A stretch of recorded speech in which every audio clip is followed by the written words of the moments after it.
आदरणीय बंधुओं, माताओं व मेरी प्यारी बहनों, राधे राधे। आप सभी का हमारे YouTube चैनल जीवन की धारा पर बहुत बहुत स्वागत है। बंधुओं, आज हम इस वीडियो में श्रावण महात्म का चतुर्दश अध्याय सुनेंगे, जिसे सुनने सुनाने से भगवान महादेव की कृपा से शारीरिक व मानसिक आरोग्यता की प्राप्ति होती है, घर में आर्थिक खुशहाली आती है। कथा महत्तम सुनने के बाद यदि आप हमारे चैनल पर नए हैं तो कृपया हमारे चैनल को सब्सक्राइब करें, बेल आइकन को प्रेस करें ताकि हमारी वीडियो के नोटिफिकेशन सबसे पहले आप तक पहुंचे। वीडियो को शेयर व लाइक भी जरूर करें। बंधुओं, आज के अध्याय में भगवान महादेव श्री सनत कुमार को श्रावण शुक्ल नाग पंचमी का महत्तम सुना रहे हैं। भगवान शंकर ने सनत कुमार से कहा, अब मैं तुम्हें श्रावण शुक्ल पंचमी को किए जाने वाले व्रत नाग पंचमी के बारे में बताता हूँ, ध्यान पूर्वक सुनो। साधक को चाहिए कि वह एक दिन पहले केवल एक समय भोजन करे। पंचमी वाले दिन स्वर्ण या रजत निर्मित नाग लेकर नक्त व्रत करना चाहिए। नक्त व्रत रखकर बढ़ई या कुम्हार से 5 फनों वाला नाग बनवाकर उसकी पूजा करनी चाहिए। अपने घर के मुख्य द्वार के दोनों तरफ गोबर से 5 फनों का नाग बनाकर कटोरे में दूध रखकर उसकी धूप, दीप, गंध, अक्षत, करवीर, मालती, चमेली तथा चंपा के फूलों से पूजा करनी चाहिए। ब्राह्मणों को शुद्ध घी के लड्डू तथा खीर का भोजन करवाना चाहिए। कालिया नाग, तक्षक नाग, शंखपाल, वासुकी, शेष नाग, पद्म नाग आदि नागों को हल्दी व चंदन से दीवार पर बनाकर तथा नाग माता कुद्रू को भी अंकित कर पुष्पों से पूजा करनी चाहिए। पूजन के पश्चात घी और खांड मिलाकर उनको दूध पिलाना चाहिए।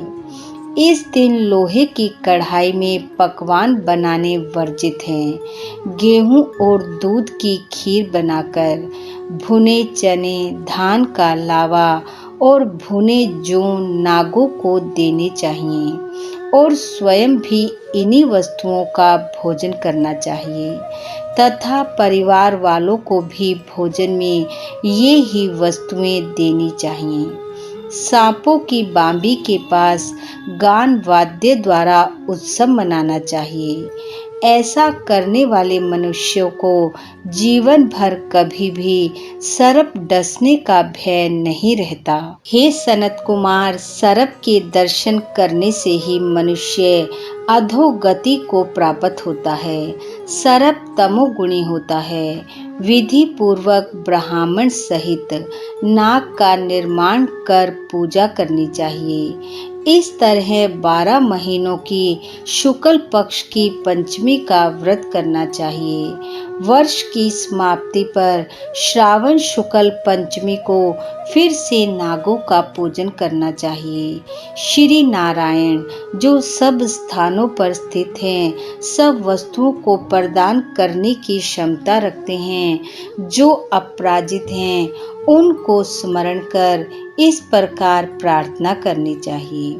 हे प्रभु, मेरे वंश में हमारे पूर्वजों में से जो भी सर्पों के दंश से अधगति को प्राप्त हुए हों, वे इस व्रत से तथा दान से मुक्ति को प्राप्त हो जाएं। इस प्रकार उच्चारण कर सफेद चंदन युक्त चावल के पानी को भक्ति पूर्वक वासुदेव श्री कृष्ण के निमित्त जल में छोड़ देना चाहिए। इस प्रकार व्रत, पूजा और दान से साधक के वंश में जो सर्प दंश के कारण मरे होंगे या भविष्य में मरने वाले होंगे, हे सनत कुमार, वे सब सर्प योनि से मुक्त होकर स्वर्ग लोक में पहुंच जाएंगे। इस प्रकार व्रत करने वाला अपने वंश का उद्धार कर शिवजी के सानिध्य में पहुंच जाता है। भगवान महादेव कहने लगे, हे सनत कुमार, जो मनुष्य नाग की हत्या करते हैं उनके परिवार में अगले जन्म में पुत्र नहीं होता, और यदि होता है तो अधिक समय तक जीवित नहीं रहता। महिलाओं की कृपणता के कारण भी प्राणी को सर्प योनि प्राप्त होती है। जो दूसरों की अमानत हजम कर जाते हैं वे भी सर्प योनि में जाते हैं। जो प्राणी विभिन्न कारणों से सर्प योनि में चले जाते हैं उनके उद्धार का एकमात्र रास्ता नाग पंचमी का व्रत ही है।